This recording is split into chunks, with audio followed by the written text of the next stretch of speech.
I saw the intelligence. We were facing an existential threat. I supported the goals of the operation. We stood together as a country, as a leadership, as a people. And I welcome today's ceasefire. Now it must be translated into an effective agreement, one that creates a long-term solution. Iran must not be allowed to obtain a nuclear weapon. Iran must not be allowed to build an arsenal of ballistic missiles that is larger than Russia's. Iran must not be allowed to fund and arm terrorist proxies across the region. Iran must not be allowed to threaten Israel, the region, or the world ever again. On that, I hope we can all agree. So thank you. This was, I No, know the thank. Iranian ambassador spoke for 10 minutes. I took less of your time. Well, different styles, perhaps. And what we would like to do is begin by asking you particularly about Iran, but I think that there are obviously many of the people watching, and indeed we, are also very interested to hear your views on Gaza. So if we have time at the end, we would like to ask you a few questions about that as well. Sure. So I think what I'll do is I'll begin by asking Sir John if he wants to take up the first questions. Would that be all right? Yeah. No, I don't think it's best if you do. Mr. Lapid, thank you very much. We understand that Israel has agreed to a ceasefire with Iran. Can you say whether or not you think Israel has achieved its ambitions as a result of the conflict already, or is there still a risk to Israel as long as the Iranian regime remains in place? Well, first of all, we have to make sure the ceasefire lasts because just, I don't know, 45 minutes ago, which is 3.5 hours after the ceasefire took place, 2 Iranian missiles hit the Israeli north. So we have to figure out whether it's just a breach or a bleach, or is it something they're going to do, and then we cannot stand for it. Basically, the answer to your question is no, because this is a ceasefire, it's not an agreement. We know we have heard significant targets of the nuclear sites inside Iran. We know the American attack on Friday night was very effective on Fordow and on Natanz and Isfahan. We are still gathering the intelligence on the enriched uranium Iran already had before this 12 days war. Since we knew to begin with that they have collected around enough material, enough enriched uranium, high-level enriched uranium, enough for about something in between 9 and 12 bombs. So some of it was smuggled, we don't know how much. And of course, we hit the ballistic missile program. They were going into manufacturing abilities that would have allowed them to have more ballistic missiles than Russia in less than 2 years. So we have hit all this, and it's a good thing, and the world is a safer place than it was 12 days ago, but still, we have to keep an eye on the intelligence. And the next thing that needs to happen is to have a very solid agreement. And in this, of course, the UK is going to play a role. There were reports prior to the American strike of nuclear material being moved out from those sites. Are you concerned that Iran may still have nuclear material and be in a position to continue its program despite the strikes that have taken place? Yes. Again, we're still assessing, but basically, it's a bit complicated. There are only a limited number of places they can smuggle the uranium to. It's not something, you don't take it in a suitcase and put it at home until the fire stops. So since we hit all the major facilities, we think at least the majority of it might be gone, but not everything. And we know that they're going to do their best in order to restore the ability and gather the material, because this is what they do. Part of the problem, part of the fact that we were forced into this operation is because this regime, like always, is lying and deceiving and cheating. and doing everything in its power to hide it from the world. And again, this is why in any future agreement, the level of supervision is going to be critical. It would. Thank you, Mr. Lapid. I'm interested in your view, based on the intelligence that you've seen, on time-wise how close Israel believes Iran was to having nuclear capability prior to the strikes by Israel and the US, and what your assessment is of how far that has been pushed out as a result of the attacks, or do you believe that it has been completely extinguished? Well, everybody's throwing numbers on the table, but it's not years, and it's not, and even if it's months, then not very few of them. And part of the intelligence we were seeing and sharing with the Americans, of course, and some of it with your intelligence as well, is the fact that Iran has revived its weapon group that was out of the game since the beginning of the 2000s. And this was done with the direct order of the supreme leader, of Khamenei. So not only that they were enriching uranium, not only that they have developed the next generation of centrifuges, they were also reviving the weapon group and all the capabilities involved. So they were running for a bomb. Now, I don't think Israel can afford, and the world can afford, even Iran as a threshold country.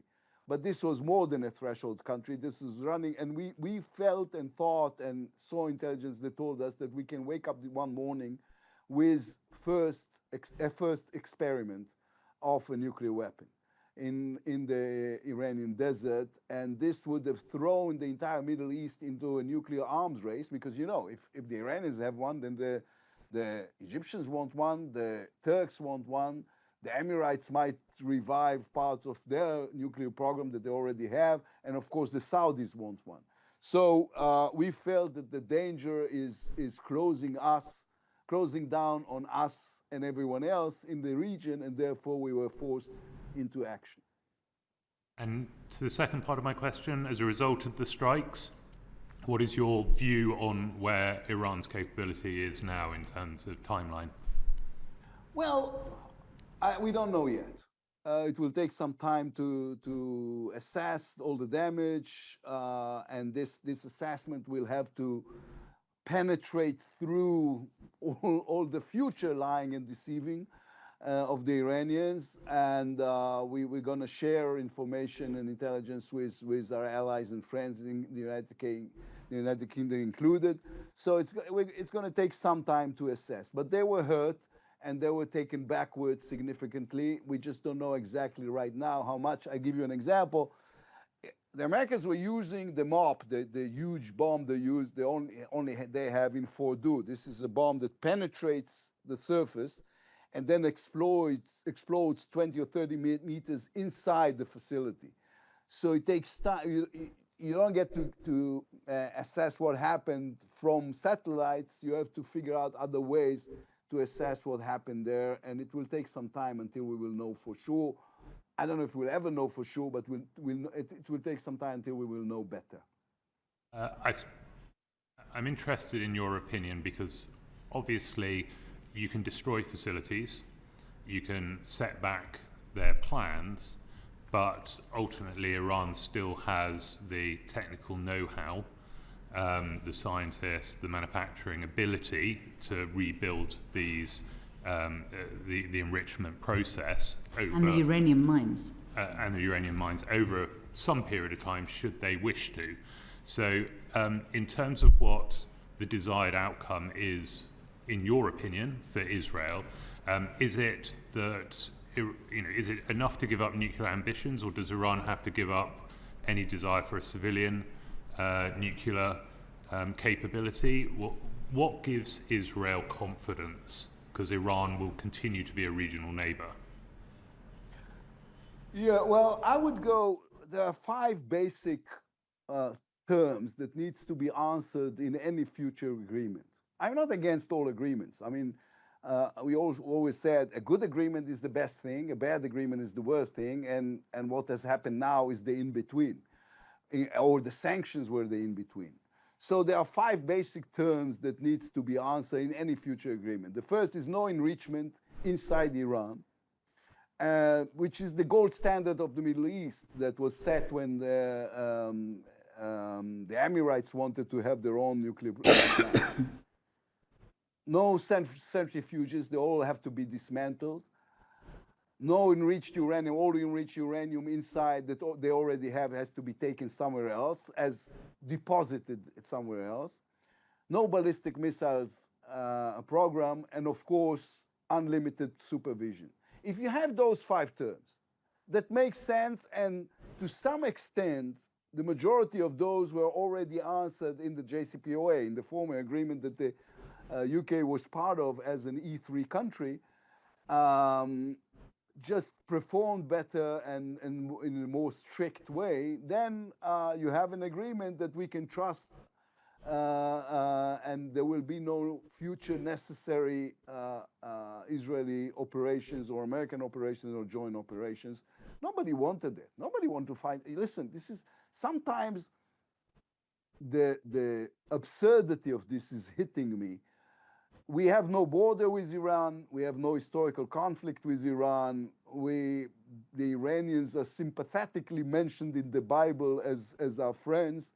So historically, and you know, in the Middle East, there are only 4 real historic nations that were not a Sykes-Picot, Western geographers drawing a map, which is Israel, Iran, Turkey, and Egypt. So there's no reason for this ongoing dispute. And alas, this regime has decided that all he wants is to develop a nuclear program in order to have a bomb, in order to throw it on Israel. So we had to act. Thank you. You mentioned the JCPOA, Mr. Lapid. Thank you for saying that. Of course, in 2018, when the last Trump administration pulled out of that agreement, it was understood that was because of Israeli pressure. I wondered, did you think that was the right decision at that time? And do you agree that we do now need a negotiated situation close to the JCPOA again now, in order to make sure that Iran isn't able to covertly develop this capability again? Well, in my opening, it wasn't even an opening remark, it was an opening remark. I said that I disagree with Prime Minister Netanyahu in most things. One of them was the way they acted opposite the JCPOA. Getting rid of the JCPOA without a clear plan of what do we want to have instead of this was wrong. And by the way, without getting our European friends, this was, back in history, I don't know if you remember this, but England used to be part of Europe. But basically, doing this without our European friends was a mistake. It should have been a coordinated effort and not one-sided. So I think the JCPOA had its flaws. I used to discuss this with our American friends in length, but it was but making it disappear without a coherent plan of what should come instead of this, just saying we're going to have full sanctions, but the full sanctions does not include our European friends, so it's not full sanctions, wasn't the right way to go about it. So what we do need is an agreement that is better than the JCPOA, stricter, better supervision, tougher terms. Thank you, very, very helpful. Another criticism that has been made in the international community is around international law, the initial strikes made by Israel in this round of conflict. Many people have said that, and we've spoken, Iran may have been months or years away from developing a nuclear bomb, so that there is no clear international legal precedent for the attacks. What is your position on that, and do you think it's damaging for Israel to be seen again after so many occasions to be breaching international law? Well, what's the committee's position on an atomic bomb exploding in Israel in terms of the international This would, law. of course, be a disaster. Yes. So yeah, you know, it's always a conflict whether or not to raise holocaustic arguments in discussions like this. We saw, we didn't speculate, we didn't feel, we saw the intelligence that tells us that Iran is rushing into the bomb, and the international law cannot do anything about it, or it doesn't have the willpower to do something about it, the international community. And we thought we cannot sit on our hands. Now, we are a law-abiding country, but the right for self-defense is part of the international law, especially opposite existential threats. So this is why we have operated the way we did. Let me remind you, if you're talking about the international law, there are only two countries, two member states in the United Nations, in which one is openly saying that its goal is the total destruction of the other. The Iranians have said it again and again on public platforms. We are the Israeli ministers who have said similar things about the population in Gaza and Tehran. I mean, if we're just picking out individual statements. Okay, hang on. And let's sorry, I'm sorry. Let's not go into that rabbit hole at this moment. Can I perhaps approach it from another way? Let me see if I can put it this way. So we've heard your evidence that that Israel was under threat, and certainly the bellicose language used by Iran was something that we put to the ambassador. The fact that they had nuclear material that seemed to be much purer than 3.6% without any kind of explanation for it also is very threatening to Israel. We appreciate all of that, but the evidence that the threat was an imminent one is something which is, I think, an important point. And although it's something that the Israelis have said, and sometimes the Americans have said, some Americans have said, and some Americans have said many things, within a few days. What we haven't had is we haven't had any evidence. And I wondered why, if the Israelis believed that they were under imminent threat, why it was that they didn't produce that evidence before the international community. Don't you regret not putting that evidence before us all so that we can understand why it was an imminent threat as opposed to a threat that may happen within a few months or a few years? And as my colleague has said, if it's a question of the threat a few months or years ahead, we will get back to that position again unless we have negotiations. It's a fair question. If you are, while you're presenting to the world the factual imminent threat, usually it's too late. But on top of this, and of course, you're always limited by the fact that you don't want to surrender your intelligence sources.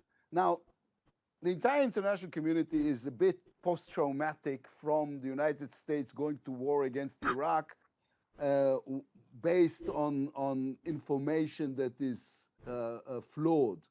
This is not the case. How do we know that? What? I'm so sorry. How do we know that you're not going to war on the basis of flawed evidence? We haven't seen anything at all, flawed or not.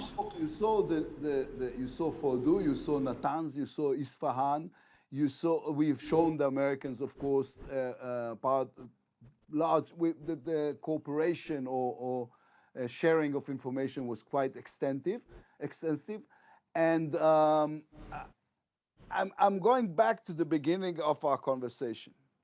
I am no fan of Israel's government, and I'm going to have, I don't know, if easy time discussing with you about Gaza, but easier time than the government, because I completely disagree with what they're doing there. We will get on to that. On this one, at one point or another, you will have to decide who you trust. So I'm telling you, if you want to know who you trust, Israel or Iran, on this, you should trust Israel. Let me see if I can approach it this way.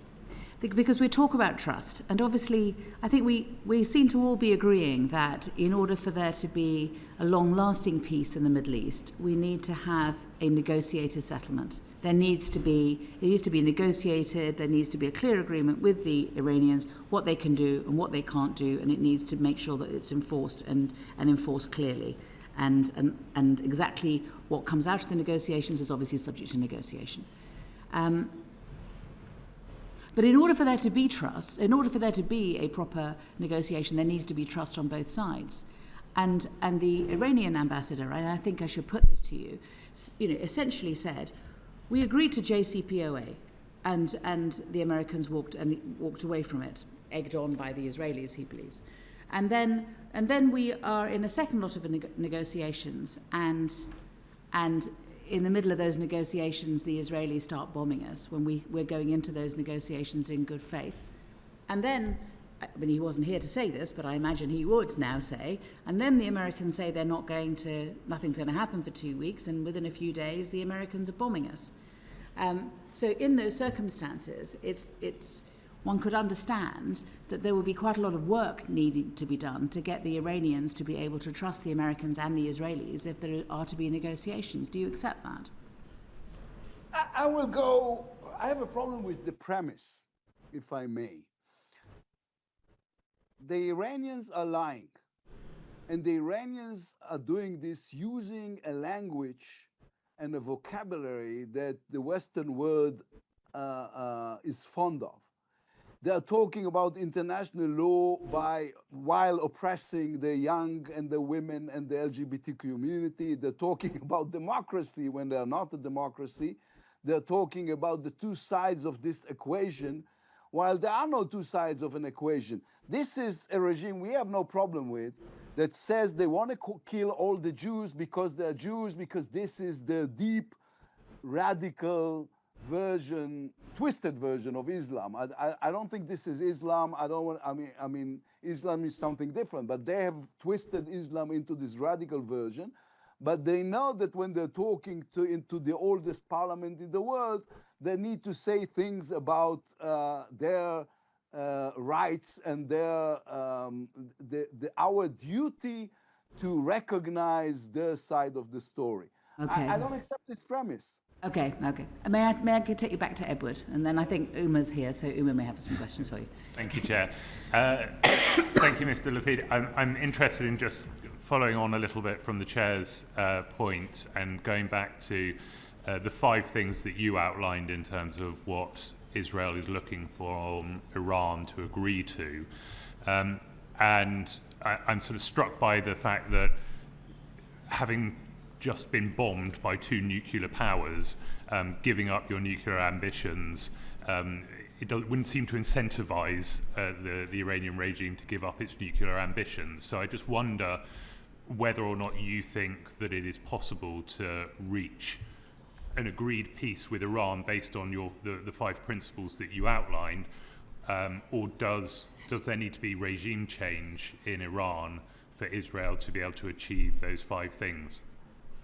Well, I have nothing against the idea of a regime change in Iran, but this is for the Iranian people to decide.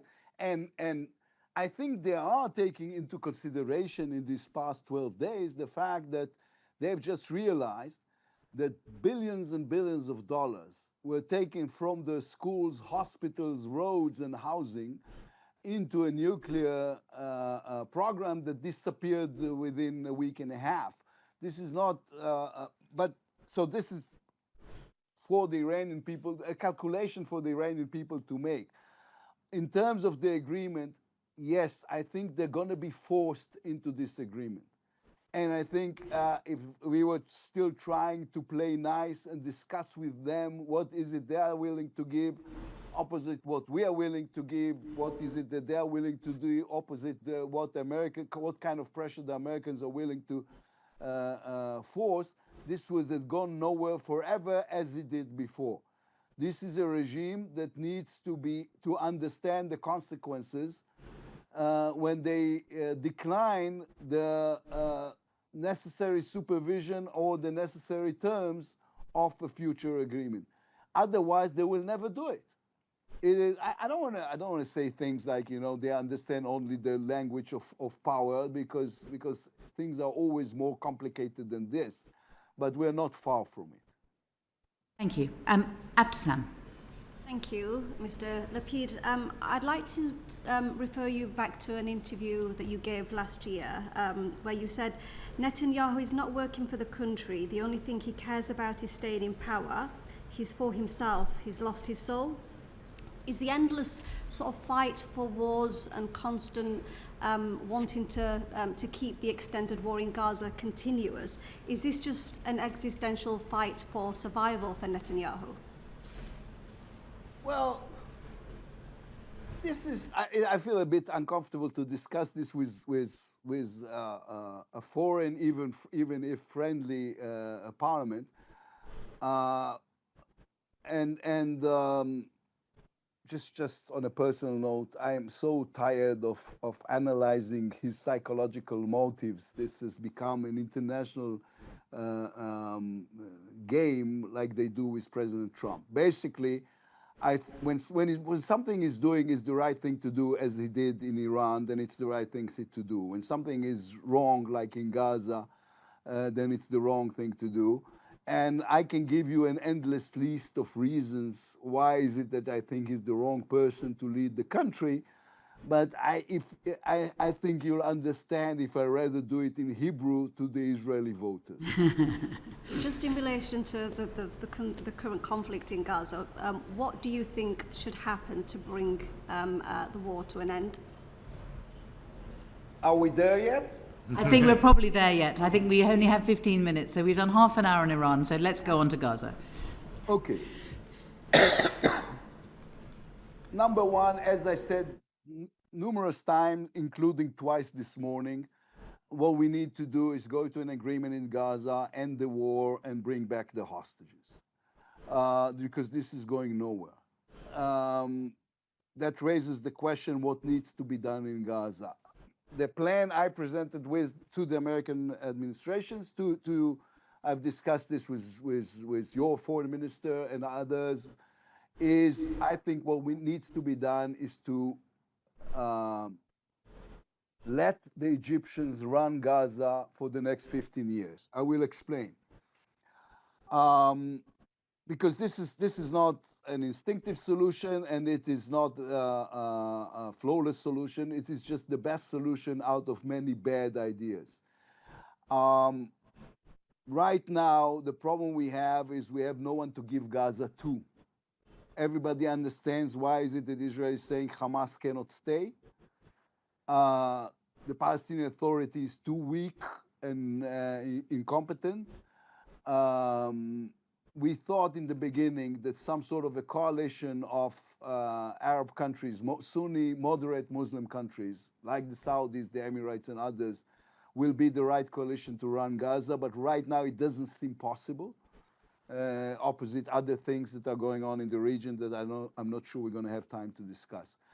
Egypt has run Gaza for 19 years, between 48 and 67. They know how to fight terror. They know how to fight Muslim Brotherhood, or again, it's a radical, twisted version of Islam. It's not Islam. They know how to cooperate with us. We have fought together against ISIS, and they can function as guardians for the Palestinian people. I'm not saying we're giving Gaza to the Egyptians to become Egyptian. But what I'm saying is they can have a symbolic branch of the Palestinian Authority into the civic side of this. But basically, the only body around us that can run Gaza is Egypt. And this should answer another problem we are preoccupied with, is the fact that Egypt is in trouble after, 5 years of COVID, then war. Egypt's two main sources of income, which is the Suez Canal and the tourism, are hurt significantly. The external debt is about $155 billion. They are growing 1.7% a year, and therefore they cannot feed the mouses that are born there every year. So we think this can be arranged in a way that the international community will help the Egyptians with their internal problems, while Egypt is helping the international community and the Palestinians by taking Gaza to be managed for a limited period of time. This is the solution I've offered. I'm still discussing this with others. Now, ridiculously enough, I've discussed it with the Americans, with the European Unions, with you a little bit, even with the Egyptians. The only body I didn't discuss it with is our own beloved government for reasons of mutual dislike. And under what conditions would Palestinians themselves be, in your view, able to run the Gaza or the West Bank? When you just have to clarify from when you're saying Palestinians, which Palestinians? Because there's the Palestinian Authority, there's Hamas, there's Islamic Jihad, there's so many bodies who are calling themselves the real representatives of the Palestinians. Okay, let me rephrase the question. Under what conditions would you see the recognition of a Palestinian state where the Palestinian Authority would be the ruling body? Under what conditions would you see this? Well, you know, it's tragic. When I was Prime Minister, I gave a speech in the United Nations General Assembly, which is the biggest stage on earth, and against the advice of every person in his right mind, I've declared the fact that I am a supporter of the two-state solution. But tragically, this is has been postponed significantly after October 7th, because fear has become a factor of any way we're looking at it, making sure, I mean, in order to discuss the two-state solution, the Palestinians have to prove to us now that this doesn't become another failing terror state that will be the base of the next attack against the Israeli people, against the innocent, the women and children that were attacked on October 7th. So fear, suspicion, and human tragedy, unfortunately, I think has pushed back the idea of the two-state solution. We need not to give hope on the future possibility of peace between our peoples, because this is the right thing. Two major things happened to me in the last year.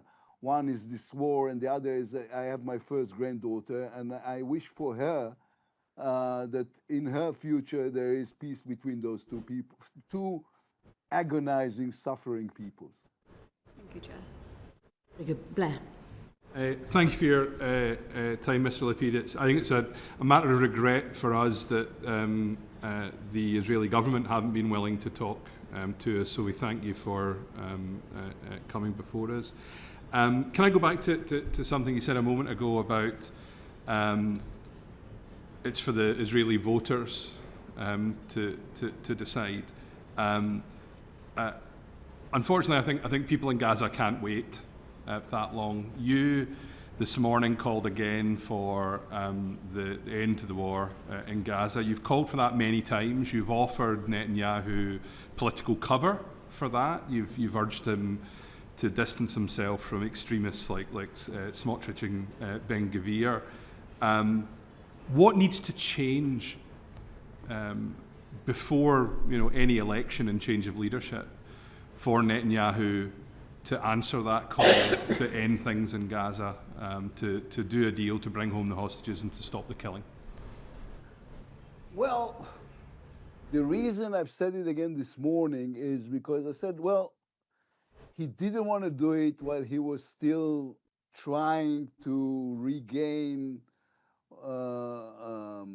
his political power after the tragedy of October 7th, that his name is written all over it. Now that he's on top after a very successful operation in Iran, he might change he might understand or relate to the idea that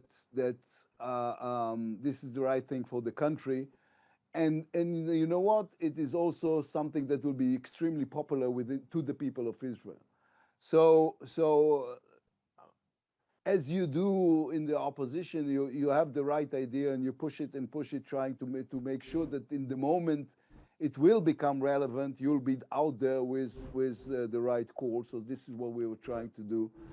I think we have a better chance today for an agreement in Gaza, for which of course has to start with returning our hostages, than we had 12 days ago before the operation in Iran. I will discuss this, of course, with the Prime Minister and with the coalition in the future, not weeks but days. And to go back to your original premise, I represent a very large Jewish community, and many of them have been obviously deeply traumatized by the pogrom on October 7th, but also deeply shocked by everything that's followed as well, and they worry deeply that Israel's international reputation has been deeply damaged by what's happened, not just in Gaza, but what's happening in the West Bank as well with settler violence. If you were Prime Minister tomorrow, what would change? What would change in terms of humanitarian access in Gaza, in terms of challenging the violence in the West Bank? First of all, if I may use the example that is in front of me, one of the things I would have changed is you've said that the government refused to talk to you, and you thank me for being here. If I was the Prime Minister, I would have talked to you and the government would have talked to you. The Israeli government was way too busy in victimizing themselves instead of explaining to the world what is it that we do and what kind of enemy are we facing and what are the circumstances that leads to the tragedy in Gaza. And I tell you something more. They have neglected their duty, not only as a government, but also as human beings. And you've mentioned the Jewish congregation in your area. This is also has to do with Jewish morals, to say we are sorry for the loss of life in Gaza. We are sorry for every child that has died in Gaza. Children should not die in grown-ups' wars. And we're going to do our best in order to prevent this. And when it doesn't succeed, because we are fighting a horrible enemy in a very dense populated area, that is using his own children as human shield. But when it happens, we are so sorry about this, and our heart goes out for them, and we have to make sure we find ways to be helpful to them. And the reasons that our government has neglected their duty to say so is cynical and political in ways that I find hard to not only to relate to, but to forgive. You see, I tried not to attack my own government in the British Parliament, and couldn't do it because this is so emotional for us all. So this is one. And two, I would finalize a deal in Gaza a year ago. There's no reason on earth this is going on for 620 some days. Not to mention the fact that we are an island economy based on high tech, with an army that is based on the model of reserves, and therefore long wars is a very bad idea for Israel, even strategically, not only morally. Uma. Thank you, Chair. Thank you, Mr. Lapid. I don't know if you'll recall, but we had a chance meeting in Hostage Square where we were Yes. visiting earlier this year, and you said that it was good to see that Israelis have friends who are coming there to see the pain and the suffering. And there's a lot of us around this table who've been asking the difficult questions for nearly a year now of how we get to a resolution to this bitter and painful war where there has been a lot of loss on both sides. Yesterday, I met with the wife of a hostage whose body has not yet been returned to her. And she said her son is struggling to process the fact that his father is dead. She's had it confirmed, but she said without a body, without a funeral, how can they move forward? She was pregnant when he was kidnapped, but she's now since given birth. she was pleading with me to do everything I can and everything we can on the Foreign Affairs Committee to use our voices to call on the Israeli government to do everything they can to bring the hostages home and the bodies as well. And we know that's a sticking point for ceasefire negotiations, for things moving forward. Why is it, in your view, that Benjamin Netanyahu and the Israeli government haven't put further pressure on bringing the hostages and the bodies home? I don't know. I've been asking myself this question every morning and every night when I go to sleep, and then every morning again. Why is it that they don't understand that there will be no healing process in Israel before the hostages are back? There will be no healing process in the region before then there will be an agreement to end the war in Gaza, and the only thing that will happen is that we will live again October 7th on daily basis. This is this. You know, my sister is a professor of psychology, and she works in the hostage headquarters. She, you know, in my family, like in Jewish families, they send the bright ones to study and the stupid ones to work. So I went to work and she went to study, and she's telling me we don't even scratch the psychological effect on the people of Israel of the fact that our children are still there and the war is still going on. So why is it that our government is not willing to take the extra effort and finish this is beyond my comprehension. Thank you. The view is really clear from when we were there, even though for a short time. A lot of the Israeli people, the general public, are quite tired of the situation, and they do want this to end. A lot of them have real sympathy for the plight of the people in Gaza, including some of the hostage families that we met who were worried about the women, the mothers in Gaza, and they've seen them struggling without food, without aid, without medical supplies. So there is a feeling in the Israeli public that this has gone on for too long.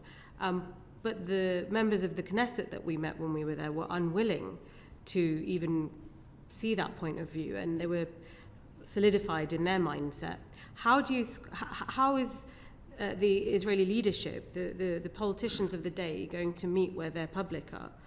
Because there's no point with the general public protesting or speaking up if those in power aren't shifting anything.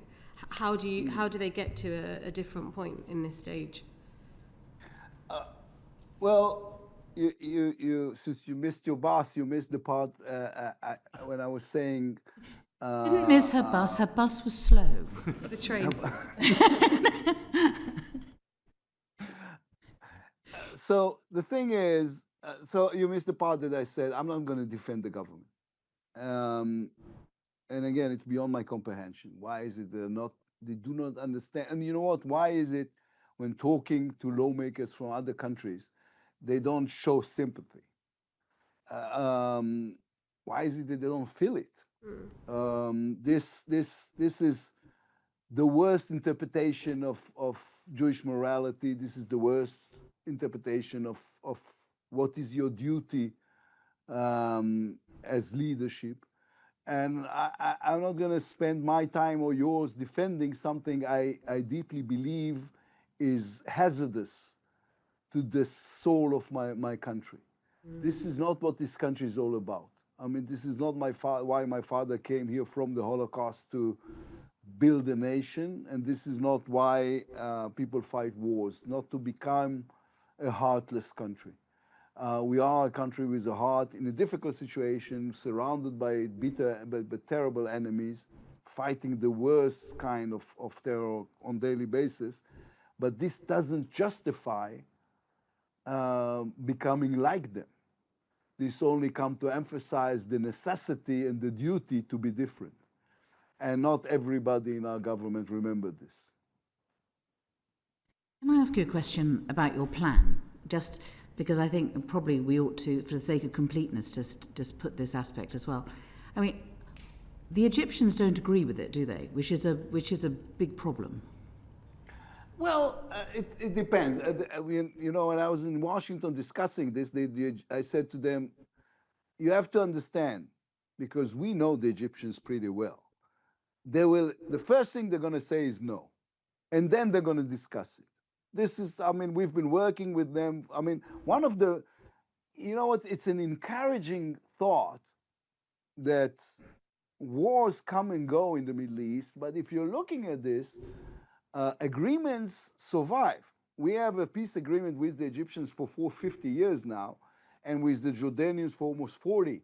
And the Abraham Accords that everybody thought were really, really fragile has lasted the last 2 years of what happened in Gaza. So the agreements we are signing seem to be more solid than the fighting that came before them. And I think we know how to close a deal, especially if it takes into consideration the internal problems that preoccupies Egypt and the Egyptian leadership. And besides, and people needs to remember, and I reminded the Egyptians that the reconstruction and rebuilding and rehabilitating of Gaza is going to be the second largest economical project in the Middle East after the rebuilding, reconstruction, and rehabilitating of Syria. So it's big business. It's the right thing to do. It's bringing them back to the position they always had, which is the most important Arabic country. It has so many advantages to Egypt that I believe we can find a way. And you know what? It doesn't even contradict. And the Egyptians agreed with. It doesn't contradict the plan that the Egyptians themselves has presented in the Arab League last 2 Arab League meetings,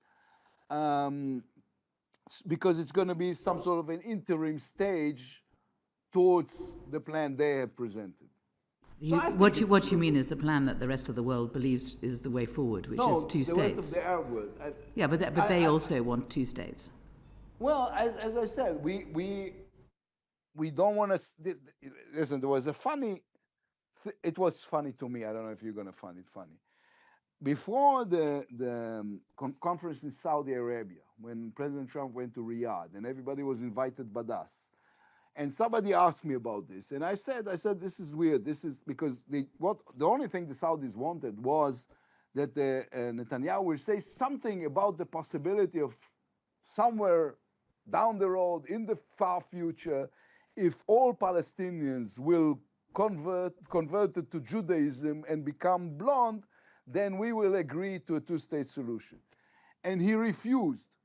And I've said on Israeli television that this was the very first time ever that everybody was asking Benjamin Netanyahu to lie, and he refused. So, yes, eventually I want peace with the Palestinians. And this shouldn't be off the table ever, because this is what I want for my children. And not being able even to say it out loud is just not only ridiculous but also cowardly. This is not going to happen in the near future, but we have to have a future. And there's, on top of this, of course, the necessity not to take steps in the West Bank that will make things irreversible. Yes. Hopefully, or naturally, we're going to wait for the next government in order to do so. Thank you very much. Well, your staff are sending messages to mine to say that we ought to wrap up, but I'm going to ask just one more question for Uma. Just behind the camera I'm looking at, there are 5 people who's doing this all the time. Whereas I have people behind the camera saying, keep speaking, we want to hear more of what you have to say. But Uma, you can ask the last question. Thank you, Chair. And thank you, Mr. Lapid, for your evidence today. You said that you wish for peace between the 2 people, as do we all, and I think so too do the rest of the world. To get there, we do need to see this 2-state solution. You know, it has been kicked down the road for quite a long time. The situation in Gaza is perilous. The hostage families are crying out for an end to this. The people of Israel have suffered for a long time, and the Gazans are suffering daily. How do we get to the 2-state solution if the Knesset are not willing to say this out loud or have this conversation? Well, first of all, not all the Knesset, as you just heard. I think part of what is, it's interesting, there was a huge discussion here about Churchill, because